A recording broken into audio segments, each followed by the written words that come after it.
नमस्कार। History speaks इतिहास बोलता है कार्यक्रम में आप सभी का स्वागत है। मैं हूं वनीसा राणा। जिस चीज़ को आप चाहते हैं उसमें असफल होना, जिस चीज़ को आप नहीं चाहते हैं उसमें सफल होने से बेहतर है, और यह जॉर्ज बर्न्स ने लिखा है। इसी के साथ चलिए जानते हैं आज यानी 26 फरवरी की महत्वपूर्ण घटनाओं के बारे में।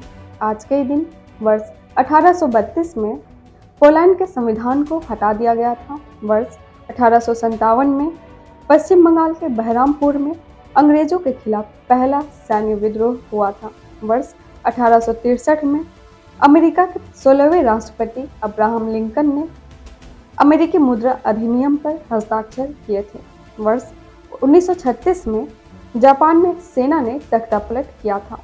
वर्ष 1972 में वर्धा के निकट अरवी में स्थित विक्रम अर्थ सैटेलाइट स्टेशन भारत के चौथे राष्ट्रपति वीवी गिरी ने देश को समर्पित कर दिया था। वर्ष 1975 में गुजरात के अहमदाबाद में देश का पहला पतंग संग्रहालय संकर केंद्र स्थापित किया गया था। वर्ष 1991 में सद्दाम हुसैन ने कुवैत से अपने सैनिकों को इराकी रेडियो पर वापसी की घोषणा की थी।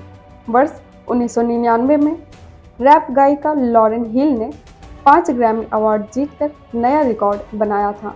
वर्ष 2001 में तालिबान ने अफगानिस्तान के बामियान में बुद्ध की 2 विशाल मूर्तियों को नष्ट कर दिया था।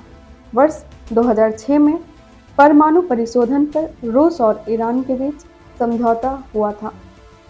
इसके साथ ही चलिए जानते हैं आज के दिन जन्मे उन प्रसिद्ध व्यक्तियों को।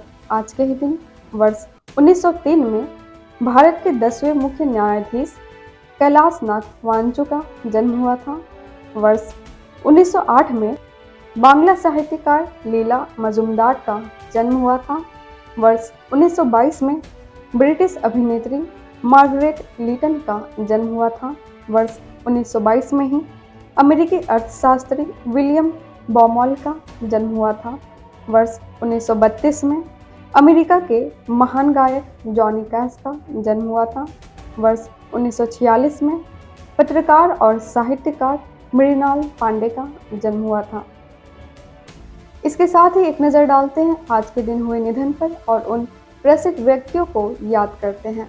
आज के दिन वर्ष 1886 में गुजराती भाषा के युग प्रवर्तक माने जाने वाले रचनाकार नर्मद का निधन हुआ था। वर्ष 1886 में भारत की प्रथम महिला डॉक्टर आनंदी गोपाल जोशी का निधन हुआ था। वर्ष 1966 में स्वतंत्रता सेनानी विनायक दामोदर सावरकर का निधन हुआ था। वर्ष 2001 में क्रिकेट के महानतम खिलाड़ी सर डॉन ब्रैडमैन का निधन हुआ था। वर्ष 2004 में महाराष्ट्र के मुख्यमंत्री शंकर राव चौहान का निधन हुआ था। और इसके साथ आज कुछ खास दिन है, वो है परिकथा सुनाओ दिवस। यह दिवस लोगों को मित्रों और परिवार के साथ क्लासिक परिकथाओं को साझा करने और उनका आनंद लेने के लिए प्रोत्साहित करता है। इसके साथ ही हम आपसे मिलते हैं कल 27 फरवरी की महत्वपूर्ण और रोचक घटनाओं के साथ। नमस्कार। Books and Voice is an Indian online audiobook and podcast service operated under the company Agastya Voice and Infotainment Services Private Limited, Avis. Its main objective is to make available the information of Indian history and world culture in the audio form in the field of education and entertainment. Books and Voice is committed to teaching, entertainment and support especially to the handicapped, visually challenged. Its main mission is to make the texts written by great personalities of India and the world easy to access in audio form to the world community. To make aware of the world's civilization, culture and literature especially to the disabled, blind, persons and to promote digital revolution in the field of education.